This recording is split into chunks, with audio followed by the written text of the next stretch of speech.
Ivan Petrovich Pavlov nasceu numa pequena cidade localizada na Rússia, chamada de Ryazan, no dia 14 de setembro de 1849. Ele era filho de um sacerdote e buscou ingressar no seminário a fim de seguir a carreira do pai.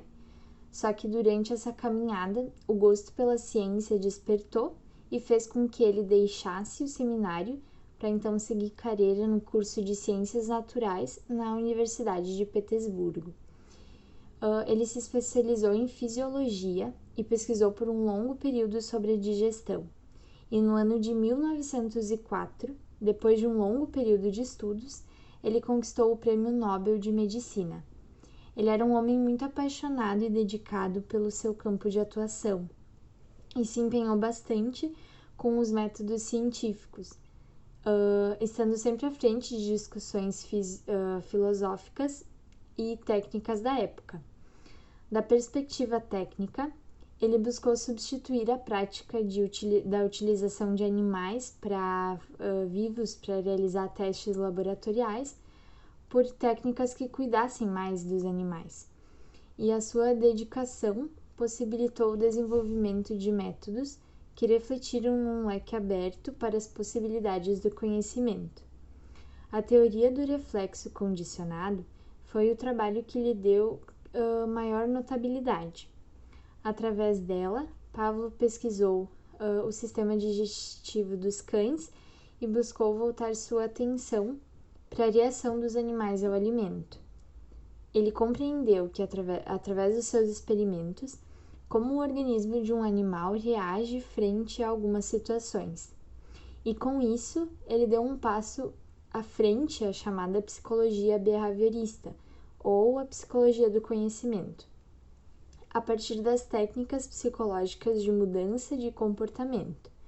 O seu trabalho abriu novos caminhos à psicologia sobre a compreensão do comportamento humano. Ivan Petrovich Pavlov faleceu no ano de 1936.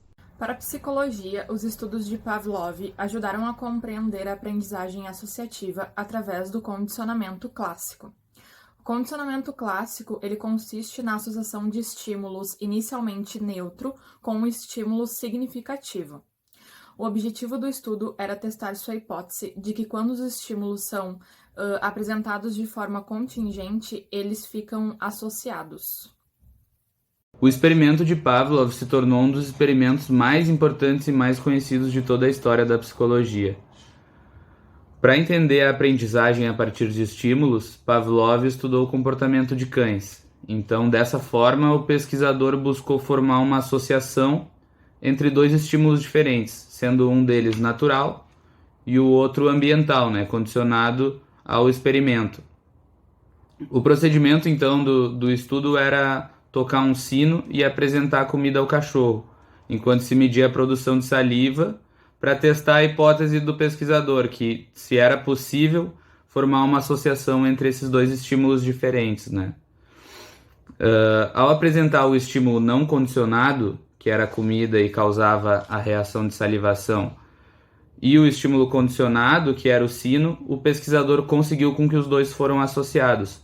Ou seja, o cachorro reagia aumentando o fluxo de saliva somente ouvindo o sino, não precisava ser apresentado diretamente a comida para que aumentasse o fluxo de saliva dele como era no início. Então o sino passou a trazer essa reação ao cachorro. Então dessa forma, Pavlov descobriu que um estímulo neutro pode causar uma nova reação quando associado a um estímulo significativo. O autor, posteriormente, em seus estudos, também nos permitiu conhecer o surgimento de fobias, vínculo de emoções a estímulos e também outras descobertas na área que foram muito importantes. A escolha do nosso filme, então, é O Cão de Pavlov, de 2003, direção de Kaique Milo. Então, a escolha desse filme, na realidade curta, é óbvia. Ela consegue sintetizar muito bem toda a escolha de Pavlov, que através da combinação de um estímulo neutro, no caso do experimento com o cão, o sino, com algo que gera um estímulo espontâneo não condicionado, a comida, pode gerar um reflexo condicionado no cão. Se antes ele salivava apenas ao ver a comida, Ao tocar o sino junto com o aparecimento da comida, ele agora apenas com o tocar do sino já consegue causar com que o cachorro salivasse apenas com este estímulo. Basicamente, iniciando a ideia de como reflexos básicos ainda estão sujeitos a serem manipulados através de uma simples associação com um estímulo neutro. Como um despertador, por exemplo, de manhã cedo que toca toda manhã sendo sincronizado com todo o mal-estar do recém-acordar, que acaba se conectando com esta sensação ao ser associado e pode causar um leve desconforto mesmo se ouvido fora deste contexto. É interessante pensar como reflexos básicos se adaptam ao se conectarem com estímulos externos simultâneos, acabando por ser uma forma de aprendermos, já que até o próprio comportamento humano pode ser condicionado, algo amplamente explorado por marcas que se utilizam de associações mais básicas, que já temos como, por exemplo, cores, para poder condicionar a nós a comprar seus produtos, não estando distante do experimento do cachorro envolvendo o sino e a comida proposto por Pavlov.